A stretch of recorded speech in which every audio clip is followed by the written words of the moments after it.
ये कहानी है दो दोस्तों की। एक बहुत अमीर रमेश और दूसरा बहुत गरीब रामू। दोनों एक ही गांव में रहते थे, साथ खेले साथ बड़े हुए।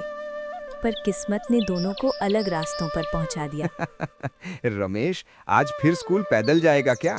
हाँ यार, गाड़ी तो है पर दोस्त के साथ चलने में जो मजा है वो किसी गाड़ी में कहाँ। समय बीतता गया। रमेश के पिता बड़े व्यापारी बन गए और रामू के पिता खेतों में मजदूरी करते रहे, पर दोस्ती आज भी वैसी ही थी। रामू, तू बड़ा होकर क्या बनेगा? कुछ भी बन जाऊं पर दोस्ती नहीं बदलूंगा। आज रमेश शहर में बड़ा आदमी बन चुका था। महंगी गाड़ी, अच्छे कपड़े, और रामू वही पुरानी झोपड़ी, वही संघर्ष। रामू, दोस्त कितना दिन हो गया। हाँ, तू तो अब बहुत बड़ा आदमी बन गया है। और तू आज भी मेरा सबसे सच्चा दोस्त है। रमेश, मेरी माँ बीमार है, पैसे की बहुत दिक्कत है, पर मैं तुझसे मांगने की हिम्मत नहीं कर पा रहा। कभी कभी सबसे बड़ा दर्द मांगने में नहीं, शर्म में छुपा होता है। अगर दोस्त से भी नहीं मांगेगा तो दोस्ती किस काम की। पैसा किसी को अमीर बना सकता है, पर इंसान को बड़ा सिर्फ दिल बनाता है। आज तूने साबित कर दिया, अमीर वो नहीं जिसके पास पैसा हो, अमीर वो है जिसके पास दोस्त हो। और गरीब वो नहीं जिसके पास कुछ ना हो, गरीब वो है जिसके पास सच्चा कोई ना हो।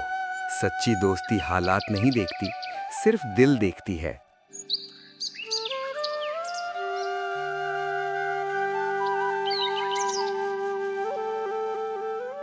बहुत साल पहले राजस्थान की तपती रेतों के बीच बसा था एक छोटा सा कस्बा चांदपुर।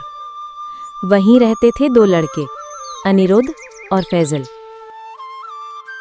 बचपन से ही दोनों जुदा न होते। कभी खेतों में खेलते, कभी ऊंट की सवारी करते, तो कभी गांव की चौपाल पर बैठकर घंटों बातें करते। गांव वाले कहते थे, ये दोनों जिस दिन अलग होंगे उस दिन रेगिस्तान की रेत भी रोएगी। अनिरुद्ध शांत था, धैर्यवान, गहरी सोच वाला, जबकि फैजल नटखट था, चंचल था और जरा गुस्सैल भी। लेकिन दोनों एक दूसरे को पूरी तरह समझते। गांव के मेले में जब अनिरुद्ध अपने पिता की दुकान संभालता, तो फैजल ग्राहकों को हंसाकर बुलाता। पढ़ाई में जब फैजल पीछे रह जाता, तो अनिरुद्ध उसका हाथ पकड़कर उसे आगे बढ़ा देता। दोनों का सपना था कि एक दिन गांव छोड़कर बड़े शहर जाएंगे और ऐसा कुछ करेंगे कि लोग हमारी मिसाल दें।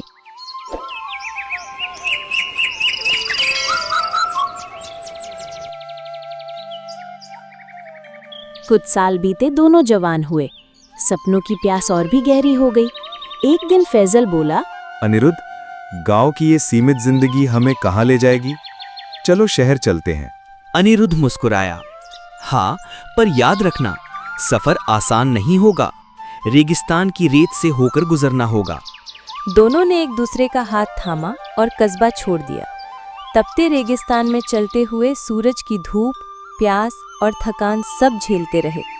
गांव वालों ने कहा था, दोस्ती की असली पहचान सफर की कठिनाइयों में होती है, और सचमुच सफर ने उनकी दोस्ती को परखना शुरू कर दिया। रेगिस्तान की तपती रेत में छोटी सी बात पर झगड़ा हो गया। फैजल गुस्से में आकर अनिरुद्ध को जोर से थप्पड़ मार बैठा। कुछ पल सन्नाटा छा गया। अनिरुद्ध ने कुछ नहीं कहा। वो झुककर रेत पर अपनी उंगलियों से लिखा, आज मेरे सबसे अच्छे दोस्त ने मुझे थप्पड़ मारा। फैजल ने हैरानी से पूछा, ये क्या लिख रहा है तू? अनिरुद्ध ने धीरे से कहा, गलतियां हमेशा रेत पर लिखनी चाहिए ताकि माफी की हवा उन्हें मिटा दे। फैजल खामोश रह गया। उसके दिल में कुछ चुभा, लेकिन वो आगे बढ़ गया। पहाड़ियों से घिरा, धुंध में लिपटा एक छोटा सा कस्बा। यहाँ दिन धीरे धीरे बीतते थे। सुबह लोग चाय की दुकानों पर बैठकर अखबार पढ़ते, दोपहर में बाजार में सन्नाटा, और शाम को मंदिर की घंटियों की आवाज गूंजती। मुख्य बाजार में एक पुरानी सी दुकान थी, शर्मा जनरल स्टोर। दुकान का मालिक राघव शर्मा, उम्र करीब 32 साल, कम बोलने वाला, हमेशा सफेद शर्ट और भूरे स्वेटर में। लोग उसे मेहनती मानते थे, लेकिन कहते थे कि उसके चेहरे पर हमेशा एक छाया रहती है, जैसे कोई न भरने वाला घाव। 5 साल पहले राघव की पत्नी नीरा एक रात अचानक गायब हो गई थी। ना कोई आवाज, ना कोई विदाई, ना कोई सुराग, कुछ नहीं। पुलिस ने आसपास के जंगल खंगाले, नदी में तलाशी ली, लेकिन कुछ पता नहीं मिला। शहर में अफवाहें फैल गईं। कहीं भाग तो नहीं गई किसी के साथ? या फिर राघव ने खुद मार तो नहीं दी कहीं? राघव ने कभी सफाई नहीं दी, बस दुकान खोली, काम किया और रात को घर लौट गए।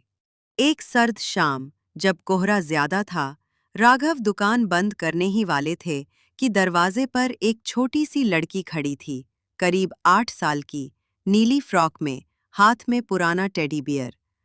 उसने धीमे से कहा, क्या आप राघव अंकल हैं? राघव ने चौंक कर उसे देखा। हाँ, पर तुम कौन हो? लड़की ने मुस्कुराकर कहा, मम्मा ने भेजा है। वो कहती है कि आप बहुत अच्छे हो और मुझे आपके पास रहना है। राघव के दिल में जैसे किसी ने ठंडा पानी डाल दिया। तुम्हारी मम्मा कौन? लड़की ने धीरे से कहा, नीरो,